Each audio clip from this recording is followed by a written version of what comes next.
All right, shalom, shalom, shalom. Shalom. To the whole house of Israel. All right, all right. Hallelujah. Who we got lurking in the room here? All right, all right. Hey, shalom, Makoti. Yeah, shalom, shalom. Yes, yes, yes. They are all right. Ima. Yes. Um, without a doubt, without a doubt. All right, Mishpachah.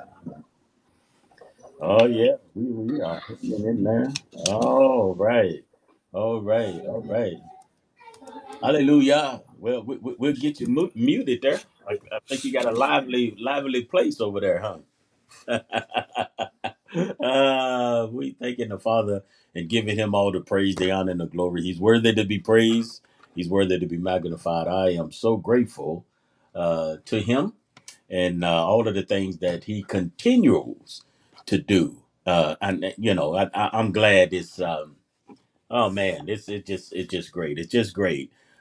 Just thanking the Father, even at a time that this of really in my mind thinking about rededication in the a place of Hanukkah that we are in now. So I am so grateful thinking about those things and I think me and you had discussed earlier about one time I was thinking about a rededication, but you have to be dedicated first to be rededicated, right? And so in that, so let's think about on as we venture into our study on tonight that we will, or our meditation, or something that when I say teaching, a study, or meditation, something to give you a thought process, right? Something that we can think about and maybe sometimes apply it to our lives. And I think that would be a good place to be in.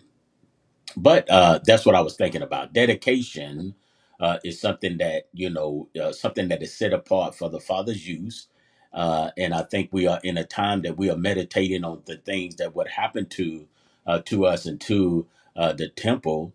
That the Father allow us to have at that certain time, and then there's so much backstory on why it didn't stand or continue on and all of those good things. So but we are just grateful to the Most High and all of those things that happen.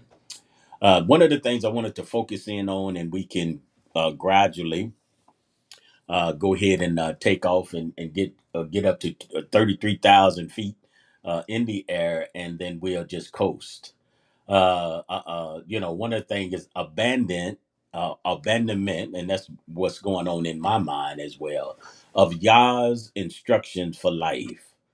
And so one of the things that we see that those of us that have is dear to our heart to be in the covenant with him, and then even if you look at our scriptures, you would look at the wisdom that even if you apply them to your life, that would be good wisdom for us.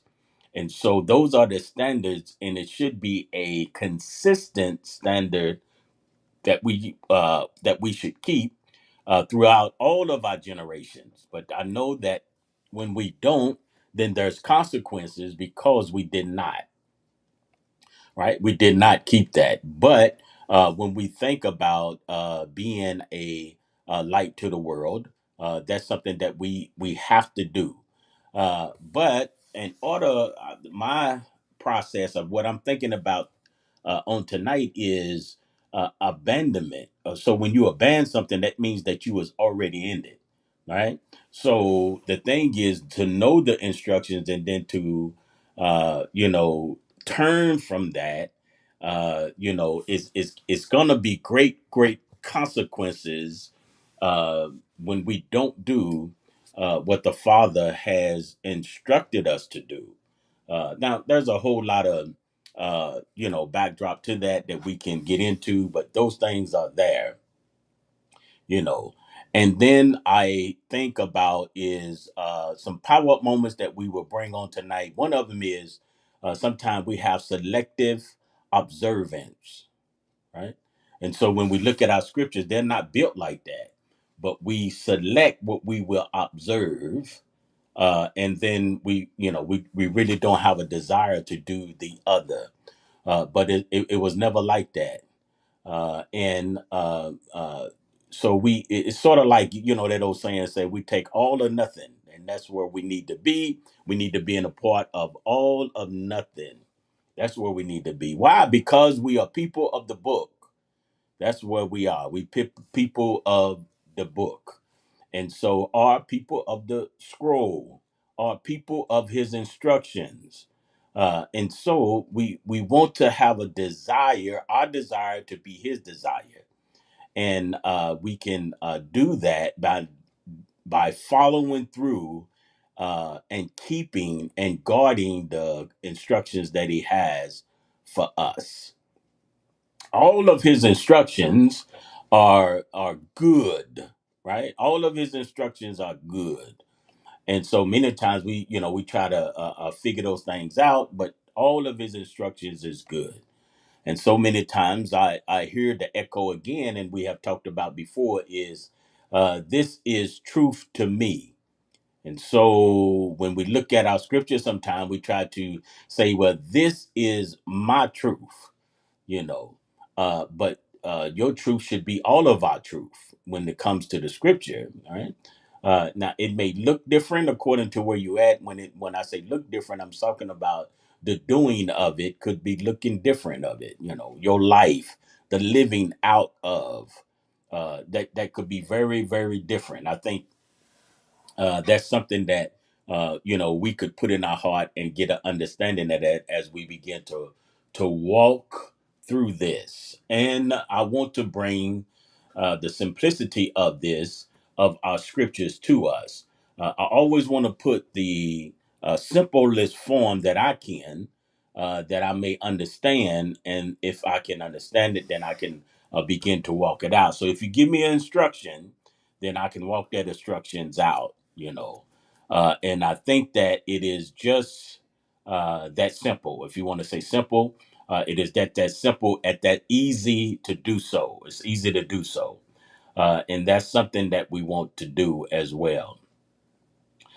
So my brother, so far, I'll let you get in and jump in.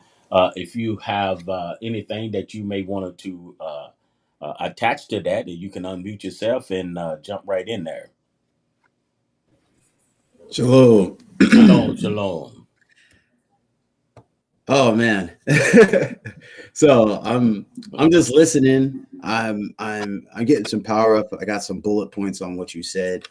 I guess the one that hit home was that selective selective observance. I really Mhm. like that in the sense that it's a good way to name uh, disobedient behavior, because I think when we're seeking after the Most High, sometimes we need to know a place to start, and Mhm. I think people are picking a place to start, but I'm also remembering that all, like you said, all of Yah's words are good.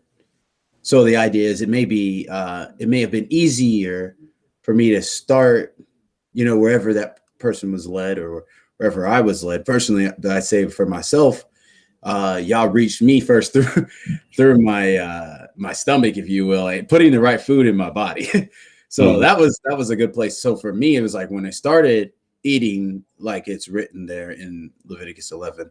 The thing that came next was just as easy because I'd already started.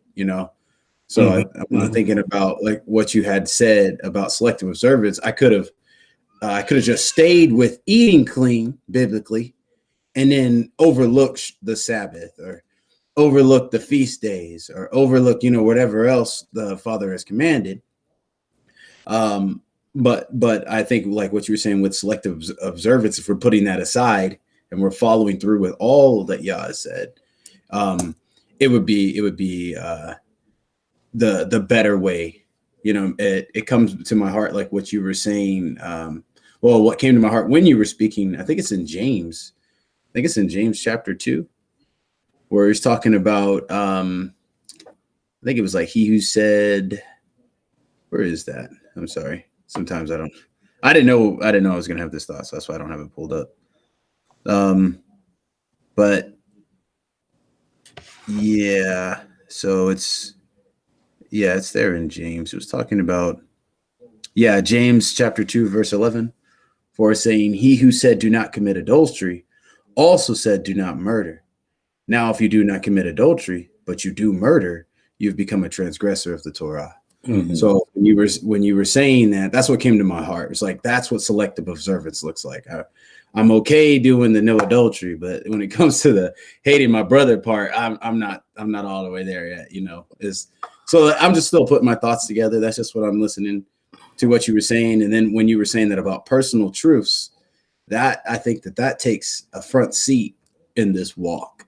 You know, when we're seeking after the Most High, especially for myself, I think what came to my heart was coming to a place to where I needed to relearn. So my personal truths, they weren't cutting it. So Mhm. Right. Right.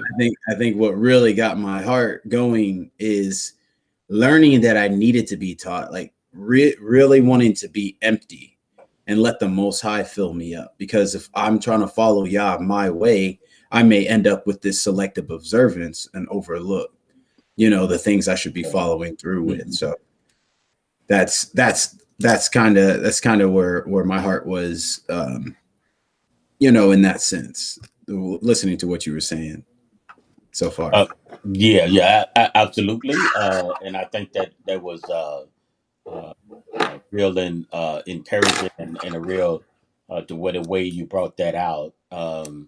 The instructions of the Father when we're talking about for living, right? They are there for a reason, and that reason is for living. Not that I'm better than, not that you know, I do this because of this, but if I want to live, this is the way that I need to live you know so that is life. That's the real life, because so many times the things around us present what life really is. It could be life, they to them, some people could be riches. Life could be clothes. Life could be prestige. Life could be power. Life could be all of these things, and they change sometimes from generation to generation, right? But the way that the Father has given us, that he's telling us this is life. This is the way that we live, and do not abandon that. So sometimes we are good to a point, like you had brought out, And then when it doesn't fit my truth, then I abandon it. You know, it's one thing to not have a understanding or maybe even struggle with something. But from there, it's like I do abandonment. Once you abandon the things of Yah, there is consequences that follows you. You know, there's consequences that follow that abandonment to whatever you're doing. One of the things is I think I hear in sometimes we get boggled down with all of the unnecessary stuff, and it causes us sometimes to not to walk out. So other words, it puts us in a sometimes like in I don't want to say limbo, but it puts us in a place of we like frozen, undecisive of what we need to do. So if our parents told us, maybe if I say something like this, if here's sometimes, if you allow me to use this, the natural in this is when we are told, and I think it will, everybody could know this particular statement. When we are told, or our parents has told us, or whether you heard it, wherever you heard it at, it says, "Do not use drugs," right? And so there's a content of that. So we have the commandments of the Father, and He tells us, do this or don't do that, right? You got your do's, and we say the don'ts, and it's there to for the life of that. Now, when we express that to the children or anyone, when I say children, adults, it goes for adults, it goes for any of us, right?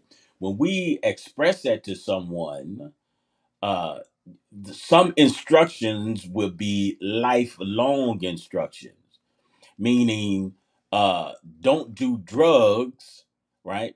If I tell somebody younger this, they may not understand what's all behind that, the whys. Other words, if you do drugs, and we talking about those drugs that are we consider illegal today, right?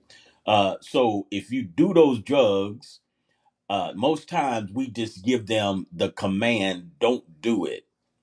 We don't sit them down and tell them, if you start to do that, you could get addicted to it. It could cause you to go down and lose your memory. It could cause you to become a thief.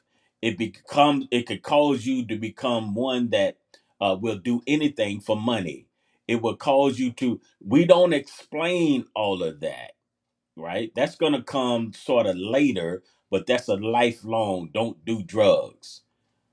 And so in our scriptures, sometimes I think that we are more focused on sometimes what it could cause versus on what just don't do, right? So don't do drugs. That's just a simple for everyone. These are the drugs that's illegal. I can't do that. It'll need an explanation, because if you are given go to the doctor and they give you a prescription of drugs, that's a difference. So you explaining to them those things, and I think that's what happens. Many times, even in the at the beginning in Bereshit, what happened even at the garden, when the serpent was saying that, if you eat of this tree, then you'll surely die, right? But the Father didn't give them that instruction that you will surely die. He gave them instruction, don't eat, right? Don't eat. And so many times when we run after the latter part of that, you will surely die. But what is that? You didn't even know what surely die was, right? I didn't need to tell you about what the effects of drugs would do to you if you just don't do the drugs, right? So if you don't do the drugs, then you don't have to really know. And I'm just using this as an example. You don't have to really know the effects. You could become a thief, you could become addicted, you could die, you could overdose. You don't need all of that if you just obey, don't do drugs. You see what I'm saying? You don't need all of those other attachments or those things, because you will never experience those things, right? But again, you can explain those, but sometimes in the Father's word, He gives us instructions, and you don't need to tie everything. I think you said something about, like, say, food or eating right, all those things, or eating clean. Well, the one of the things is if you follow the instructions there, right, you don't have to know why you don't eat certain foods. Just don't eat certain foods. This is my point. Later on, we and I think I mentioned this last week or the week before. Later on, they were saying, "Well, this is not good for you. This is not healthy. You're on the healthy thing." The Father may have known all of that, but that's not why He told you don't do it. He told us to do it because He wanted us to obey that. And if you didn't obey it, it was going to be consequences. First of all, to Him, and then it could be consequences to your body. And so then if we learned all of those things, that's fine. But I didn't heard people say that's the reason He gave that command. We can't say that, right? And so the same thing with in the garden with the tree. He gave them the command, don't eat. I don't have to tell you all the rest of it. Yes, you would surely die. Yes, you would do this. Yes, you would do that. He was saying just don't eat, right? So the most of all is breaking it towards Him. So if your parents tell us, or wherever we get this at, then I'm just saying parents, if they tell you do not do drugs and you do the drugs, then there's consequences, right? Because of your disobedience, there's consequences for that. Or you did not heed that instruction for life. That's the instruction that the parents give you for life. And if you don't heed to that, then there's going to be consequences of that, because you did not understand, or you did not hold on, or you did not guard. Do not do drugs, right? Do not do those things. So we didn't hold on to those things. And that's a lifelong situation, right? And I think I used about going across the street one time a while back too, is they tell you, don't cross the street, say without an adult. Then as you get older, then they teaching you how to look both ways before you cross the street, you know. So so now you're progressing in that. And there comes a time you won't follow the instruction when you're little, don't cross the street without an adult. There comes a time that you won't obey that particular, if you allow me to say, that particular command. The next thing that you get is look both ways. So now I'm teaching you how to do something, right? So if you say, no, I can't go because my parent told me uh, don't go without them.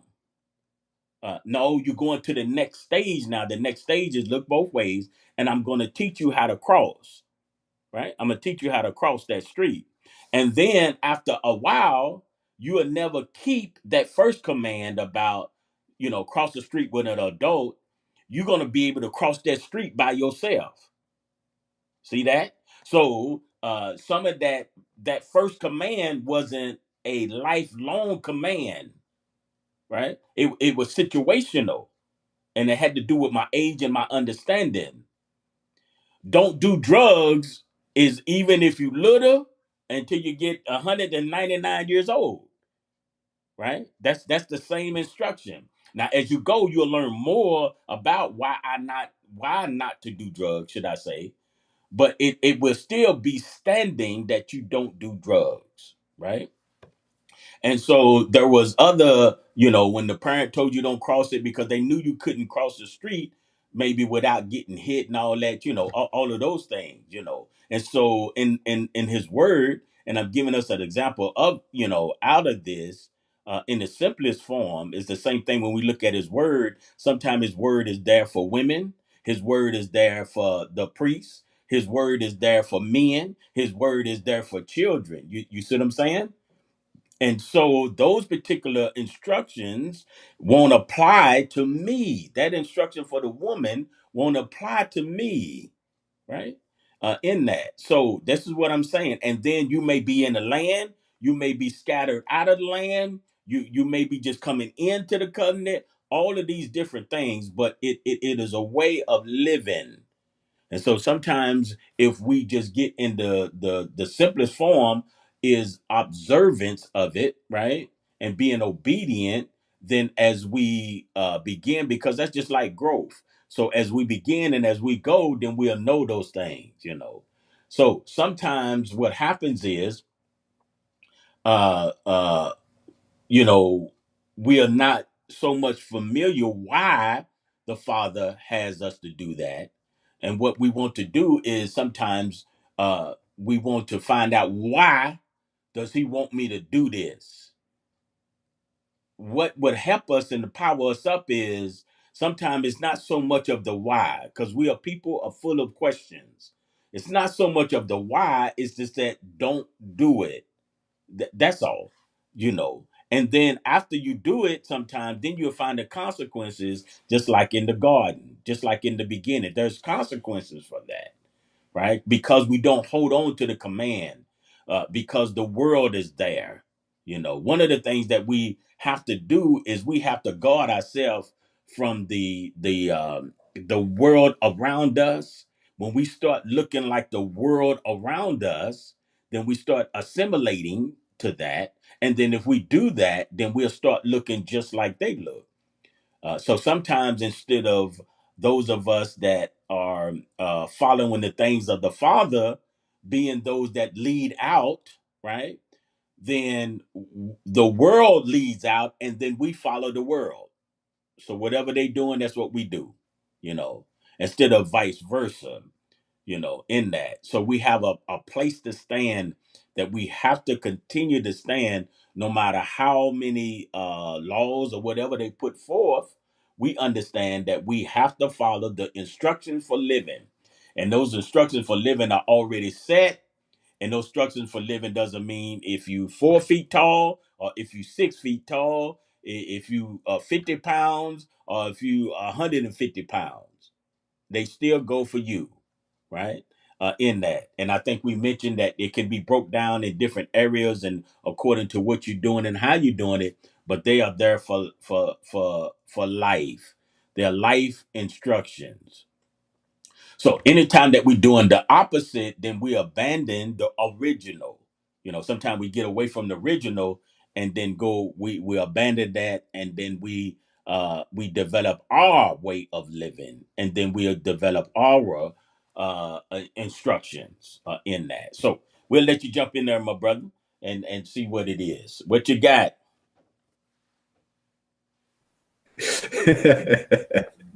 Oh man, I like that. That was awesome. I really enjoyed the last part where you were talking about um, pretty much, I remember there was a term that was used. It was like a conqueror's term, but it's like they call it like whitewashing.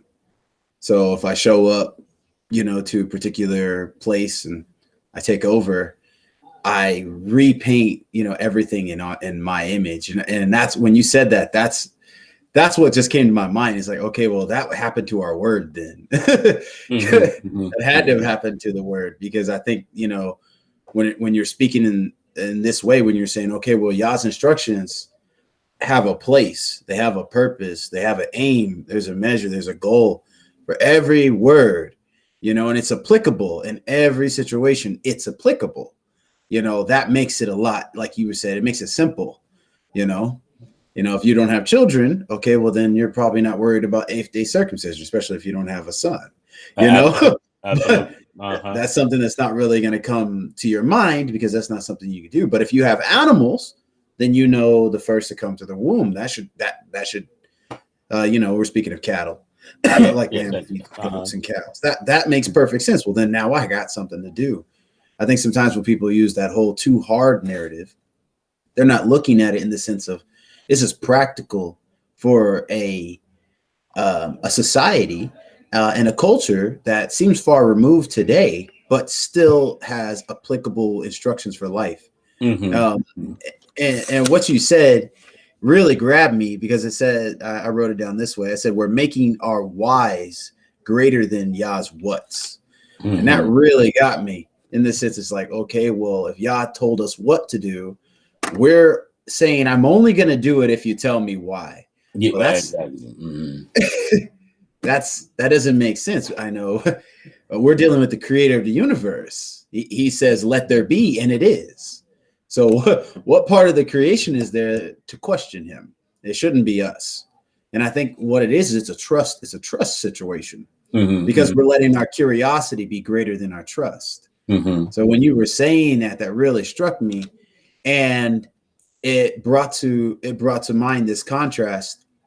We know, like Moshe, when it was all said and done, the leader who brought them through the 12 tribes through the 40 years in the wilderness, um, Yah did not permit him to cross over. And there was this Mm-hmm. phrase that came with it, and he also, everyone who shared in that judgment for the 40 years, they also weren't permitted to cross over. And I think it's there in Numbers 32 and 11. Mm-hmm. Uh, the judgment was, and not one of the men who came up from Mitzrayim from 20 years old and above is to see the land which I swore to Abraham, Yitzhak, and Yaakov. That's Abraham, Isaac, and Mm-hmm. Jacob. Because they did not follow me completely. And it Mm-hmm. was like, ooh, I had a light bulb moment to what you had just said. And it was all like they had every opportunity. But when it came down to, like you were saying, like just the doing of what Yah had said, they wouldn't. And then the good contrast to that was in Numbers 14, where it says, but in verse 24, but my servant Caleb, because he has a different spirit in him, Mm-hmm. has followed me completely. And I shall bring him into the land where he went, and his seed shall inherit it.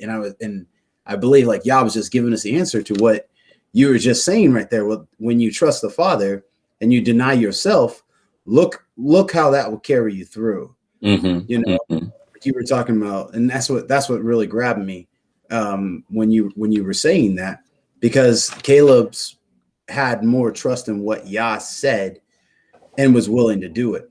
And I think Right. that that's the type of heart we should have when we're seeking the Father, because there's no way for me to inherit the promises of the Most High and I can't trust him. And I'm abandoning his understanding for my own. I think elsewhere it's written that we changed his esteem, and I see that that's what it is. We change Yah's esteem to fit something we like the likeness of a man, Mm-hmm. and then we don't exalt Yah's true nature way above mankind and its true completion. Because if Yah's relatable, like a flesh and blood person, like we lowered him from the creator to a man. Now I can understand, and now I can trust. But the Most High is above us, and He has dominion over us. So if He commands us, what are we to say to Him besides yes, Father, and be willing? And I see that in my heart, it's just a different kind of heart. I Mm-hmm. think if we had the heart like Caleb, it would be easy for us to not abandon Yah and be dedicated to Him. So I'm just I think that we need to, our curiosity is fine, but our obedience is better, you know. Yeah, yeah, absolutely. And I like where you said here, he said that he had a different spirit, right? Yep. And that's what we need, a different spirit in order to follow him completely. A different spirit Hallelujah. won't abandon the things, right, of Yah, right? It won't abandon his instructions. So Mhm. we have to have a different spirit from the things of the world that's around us. So we can't continue to simulate those things, but we have to make sure that uh, they are not leading us, right? But we letting the things of the Father lead us, right? And so that's important because many times we have very and I want this to be a power up moment, and those of you that's listening or will listen, there's a very simple instructions of the Father, right? And so sometimes we turn them into logic or philosophy, and all of these things and theology and all of that when it is very simple, right? It's very simple. But sometimes we turn those into things to make the benefit of it, you know, and all of that. So we want to benefit from it sometimes in our own way, financially or whatever. If we make it difficult, but the only thing you have to have is a different spirit in there, you know. And so, just like you were saying, no matter what, you know, what that outcome is, we must continue to daily to obey the things of the Father. See, because it is very, very important. So sometimes, even, and I go on what you said, the we distrust the authority where the instructions come from sometimes, right? And you mentioned Moshe or whatever, you know, sometimes the way that Israel reacted, you know, I'm looking at it as a distrust, because if you trust what he said, then you would do that, you know. Oh man. You know, it would be and that's the problem. And I think even myself, like I say, I many times, when I look at it, these are echoed from even my heart. And when I look back at it, sometimes things causes others to distrust others or whatever, you know. And but never, I think I'm gonna take a side note here. Never, you know, because sometimes we come from a place of distrust, whether it be the husbands, leadership, wives, or whatever it may be, right? But you cannot say the words, I will never trust again, because that's not what it's there for, you know. You trusted that person, and then what happens is somehow they damage that trust. But you can't say, I never trust a man again, I never trust a woman again, I never trust a little boy again, I never trust you. You cannot do that. It is from person to person, if you allow me to say, from situation to situation. I cannot trust that person with this. You know, you understand? So if I had someone that was, if I had a business and I had a manager and he was in charge of my money, and he was stealing from me, right? I can't say I never trust my managers again, right? No, I can't trust that manager, right? He proved me wrong, in that. Now, what I may do though is I may take some precautions, right? Because we are people that try to guard, that be foolish not to try to refine that situation. Other words, I may put in say in reaction, okay, when you count the money, you have to count it with another employee, and then y'all sign off on this paper. You understand? Not because I distrust you, but because it happened in the past, and then I have to do something to begin to build that trust again, right? But if I say all of my managers, you know, I never have another manager. So if you say all of the leadership, you'll never have another leader, you know, because of the distrust or maybe of someone else, you know. So it is very, very important in this power up moment. If nothing else, take that clip out and listen to it again. Is we haven't distrust, but now you putting the distrust in everybody. I distrust husbands. I just trust wives. Well, you'll never get married again, right? So this is the thing is that single situation, right? And then you take those precautions. Well, today we could even have cameras in the office and you can see them counting money. I mean, if you want to, you know, some places have that. You know, you don't have the camera for distrust. You have the camera because of what might have happened, you know, in that. But it's each situational, you know. And people have told me, oh yeah, the manager before you, he did such and such, or they do such and such and such and such and such, right? But you still hired me as a manager. So now I have to prove myself to you, right? But you also, as one that hired me, has to give me a full slate, a good slate, in order for me to mess it up if I'm gonna mess it up, right? And so instead of having the suspicion there, you know. So sometimes it's what, you know, when those instructions come behind that, sometimes it's the mistrust, of what we have with one another. I didn't know if you wanted to get in on some of that or not. I love your segue. Oh You got man, on that one. that right there is, I know our family that I've spoken with, there it has to be a strong witness, because that is 100% it. That's 100%, Mm-hmm. because I really believe that that's the problem. The same trust it took for us to trust the untrustable, or the unloyal, or the unfaithful. Uh-huh. It it now needs to be repurposed towards the worthy. And Mm-hmm. and I think when we say statements like what you said was just perfect, because I believe that's what happens. Someone gets their heart broken, and they're down, and it's almost like a vow to yourself. You say, I will never, and then Yeah. fill in Yeah. the blank. Yeah. Right. And Right. it's like in that Exactly. same statement, you cut off the very avenue of your healing, because Mm-hmm. it has to come in through that same path. Trust, the door of trust is the same, whether you're dealing with someone who's false or someone who's true. Right. Exactly. Good. Good.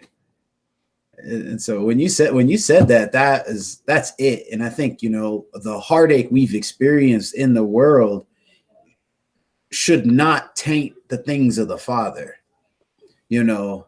And I think that really hurts us, because the false, for them to do what they've done, they had to be inspired by the authentic. So Mm-hmm. those similarities are what's really causing people to not see the difference, because they're seeing something over here that they just saw over there, but they're not looking for the root. They're only comparing it to the way they were hurt. Mm-hmm. Like, because Mm-hmm. when you experience someone who's genuine, it takes time to trust them, just like anything else. you Exactly. know Absolutely. Mm-hmm. and I say, for me personally, um getting to a spot to where, when the Father has shown me that someone is trustworthy, it was because I've seen the way they live. It wasn't Mm-hmm. just about what they say. It wasn't, I got to see the way they treat other people. I've got to see the way they handle situations with wisdom and not with foolishness. Mm-hmm. You know, we have to be able to see somebody in a situation do something greater than what you can conceive. And that really should open up our hearts to say, this just might be, like you were saying earlier, this different spirit person. you know, Mm-hmm. and I think that that's the stuff we need in order to grow, because our wounds can be healed, you know. Yeah. And I think Absolutely. the abandonment, we're talking about abandoning Yah's words. It tells us also, if we turn towards him, he'll turn towards us. Yes. So I really believe, we need to start acknowledging the fact that I turned away from Yah's instructions. And then for me to follow him completely, it has to be in that same vehicle as you were just expressing to us. I need to start trusting Yah and believing that the Father is going to use his people in order to edify me and help me and be there for me, instead of whatever I experienced before, where I was dejected and rejected and outcast and felt set aside, you know. And I think that's what I think should be the moving factors in us moving from a place of abandonment in order to moving into a place of living by Yah's instructions. Because if we're in the wilderness, it's an entirely different lifestyle than when we're in the cities, you know. Mm-hmm. Mm-hmm. And Yeah. so I feel that's just what it is, you know. And so when you had said that, it struck a chord with me, because I know from my personal experiences, that's what happened. We have to learn to trust again. We have to Yes. Yes. learn to try again and believe again, and relearn again. And in the beginning, you were saying about dedication. We have to dedicate. We got to learn how to just be dedicated, like you were saying, Mm-hmm. before we can Mm-hmm. learn how to rededicate. Because before, our dedication was weak. That's why we ended up in abandonment. You know. Right, right, exactly, and that's where a part of we come from is we wasn't never dedicated from the start, and some people are not dedicated, not only to the Most High, but to anything else that they may do. That's just not a part of their life. But I think that we need to start teaching the little ones how to be dedicated, how important that is, because they can turn that same dedication around to the things of the Most High, in that. I remember, when you're talking about the instructions of Yah, whatever, on the natural, if I draw a natural, when I used to drive an 18 wheeler, one of the things we had to do is do a pre inspection, like every day, and there was a reason for that. Now, I had to do that pre inspection on that because there was say thousand, well, not thousands, but there was engineers and all of that, and safety people, thousands of people behind the thing of the inspection, because it will help me, because part of that inspection there, my brother, was that I had to look at, say, make sure that there's no air leaks, right? And not only will it help me, but it's going to help those around me, you know. And so many times we try to figure out, oh, I don't have time to do this, and why should I do this every day? And from time to time, you may even skip a step, right, because of that. But the step that I skipped could be the one that get me. If you could catch an oil leak, if you already had one, you could catch it right away. If you don't do the inspection, you won't catch those things. No matter what, you can say, "Oh, I'm against these inspections. Why I have to do inspection? Oh, it was running before, da da da da." You check your tires to make sure nothing is flat. You know that before you go. And so it is there to protect you. And so the instructions for living that's in our scriptures, it is there for our protection, and then for those that are around us, to protect them too.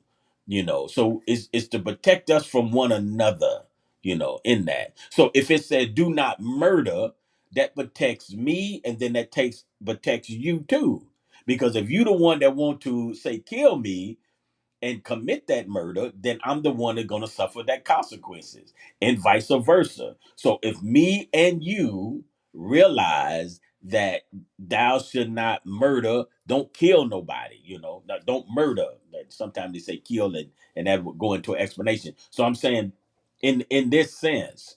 So why is that? Because if you kill me at a young age, I would never have offspring. I mean, you could go on and on and on, right? So sometimes, like I said before, and I'm reiterating probably 100,000 times again, is the fact that hold on to do not murder.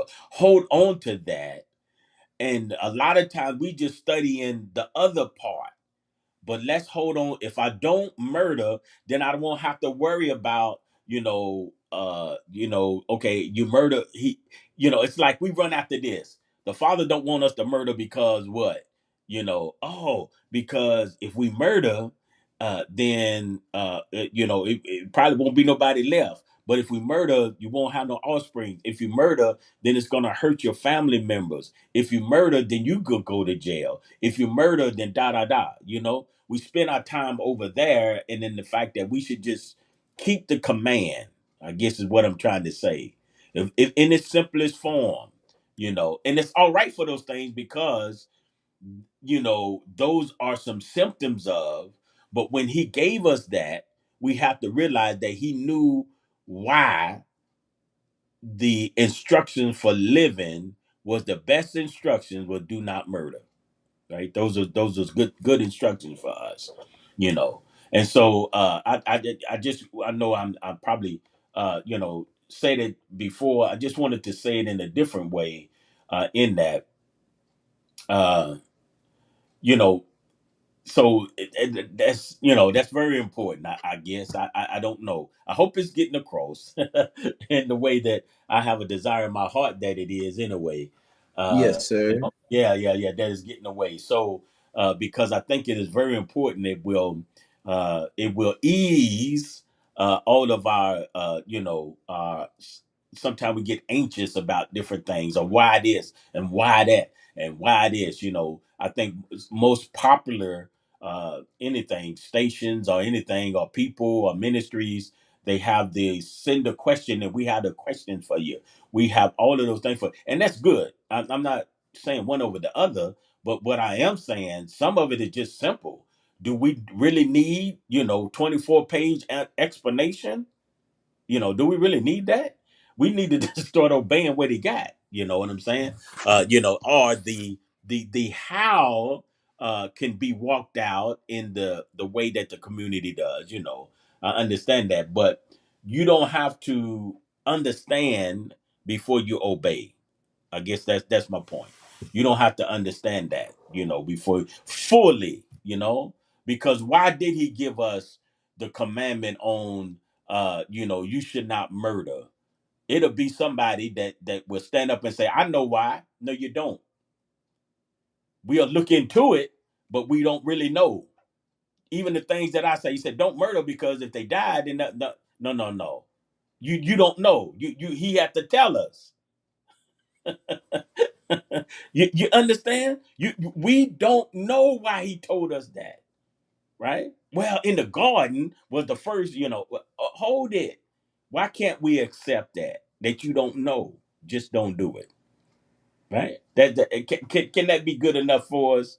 Whatever it is, you plug it in, and you put you plug in the blank, whatever it may be. Wait, maybe we could get more relaxed in our walk with the Most High if we have a different spirit. That's what you said earlier, right? A different.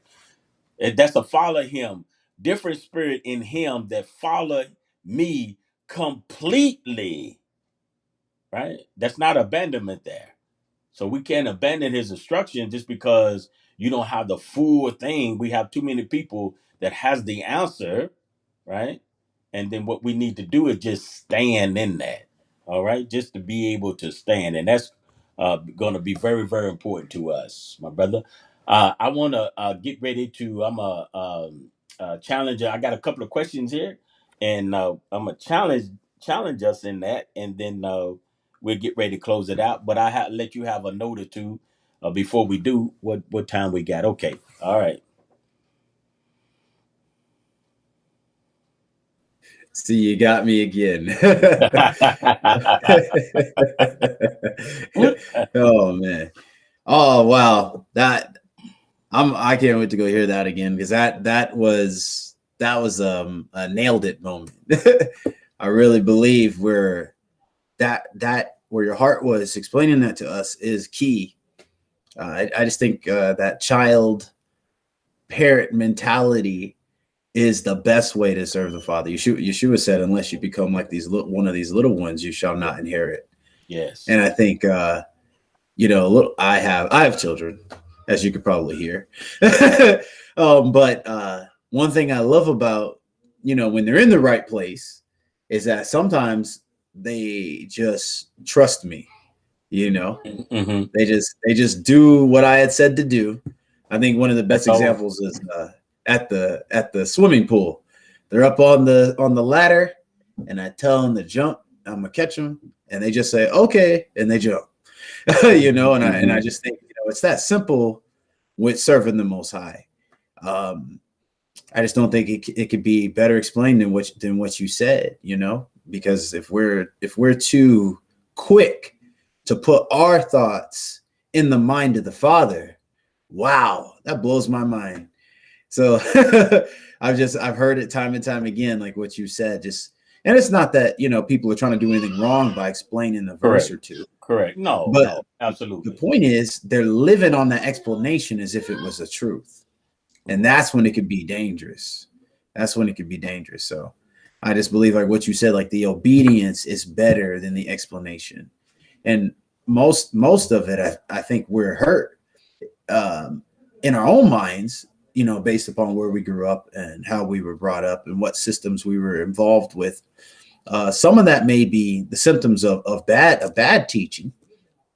Because I remember there was a saying that people would say, "Do as I say and not as I do." Well, a lot of us we saw that. Mm-hmm. We saw a lot of "do as I say but not as I do." So they come over to the Father, and they're bringing that with them. And I feel like that kind of hurts people, because now their trust isn't equal to what they've been seeing. You know, they're telling, and I think that may cause some hurt. The other thing that was that I think was standing out to me when you were saying that was if I examine myself daily, in the sense that I'm daily putting my heart in the right spot to obey, what what what harm what stumbling is going to come from me if I'm constantly, like you said, checking to see for the oil leak, checking to see for the communication check, the mic check, Mm-hmm. whatever it is. I'm Mm-hmm. constantly in that right place to where, I know, okay, it's not like I'm checking boxes, but the idea is I'm where I'm supposed to be. I think often the set apart men in the scriptures and women, when the Father calls, they were able to respond with that, "Here I am," because they were where they needed to be. And I think Right, that right. we're in that position. That's when the obedience shows up. Most of us, it's just like if we heard something, we're not able to respond as quickly because we're questioning it when we Mm-hmm. should just act upon it in its simplest form. Because you said the understanding is only going to come by the doing. The explanation still is not going to make you do it. Yes, The absolutely. Mm-hmm. that's the one that makes sense. It says guard the Sabbath. You can't explain to me what guard the Sabbath is, Mm-hmm. but you can. Mm-hmm. I can see it. I can begin to do it. Yeah. And I think that, Mm-hmm. that's as simple as it is. Like what you said really grabbed me on that. Praise God. Absolutely, my brother. I think that was real good. And I had let me see here. Let me couple of questions to this. One of the things is I wanted to close with this. These are some questions, and I want you to want people to, not just you but us, to think about this. And I'll give you a resounding answer at the end of this. Truth needs to be understood in order to be obeyed. What you believe is more important than what you do.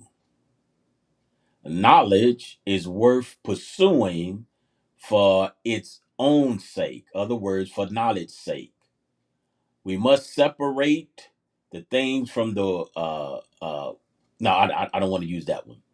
Let me see. It was another one here that I want to use. The primary purpose of education is to understand the world around us and acquire correct ideas and right thinking. Right. So all of that I said, and a person can meditate on that. If you was to do a true and false answer, all of those things would be false. You see what I'm saying?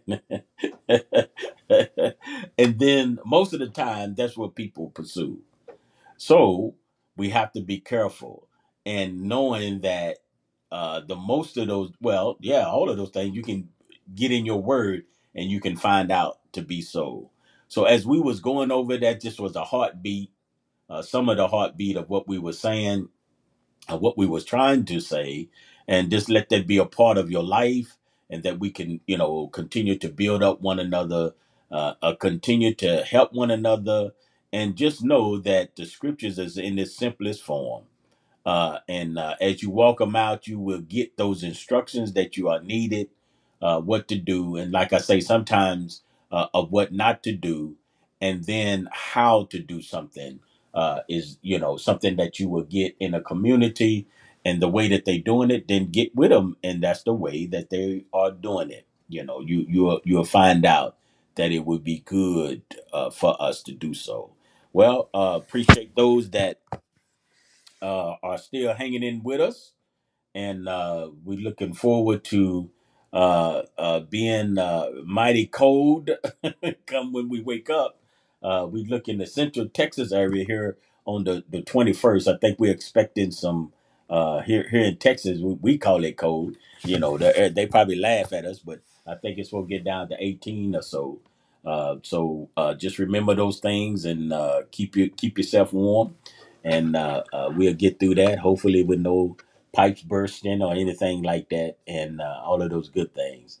And so it's sort of like preparation, getting in preparation for those things. So I am so grateful. Thank you for sliding in. I know that you have to come right off of a long day at work, and that's what I was going to say. I was going to say I had one the secular in that, right. It's like do the secular and the set apart go together in that, but it does go together in the sense of when you go to work, then you carry the things of the Father with you, right? We can't. It's like we can't separate it because it goes together. So somebody think they can separate is what I'm saying.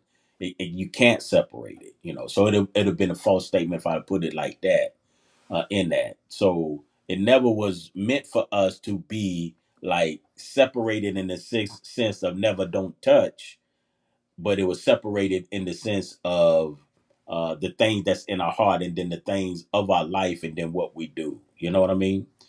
So, when we bank, when we go to the store, when we put gas in our car, that's what I'm saying. All of that is things of secular stuff that you do. You got a house, and all that. So, but anyway, yes, yes, yes. Okay, all right, my brother. Well, shalom, shalom, and you have a good one in that, and uh, I think that'll be it. I think we can close it up. Did you want to say something? That's just agree. I agree with what you were saying. That was some good stuff to think on. And praise Yah. Hallelujah. Well, we're going to continue. Those of you that are looking into Hanukkah, you want to continue to walk this walk and remember the real purpose. There's a real purpose there. And thanking the Father for the victory and thanking Him that the temple was reestablished in that sense. Yeah. Hallelujah. And that we can flow and we can look back and think back and meditate back that, through all of that, that we may be defeated in some areas, but not destroyed. Huh? Hallelujah. So hold on to what you got. May the Father richly bless you, whatever you put your hands to do, and in authority of Yeshua. Amen. Hallelujah.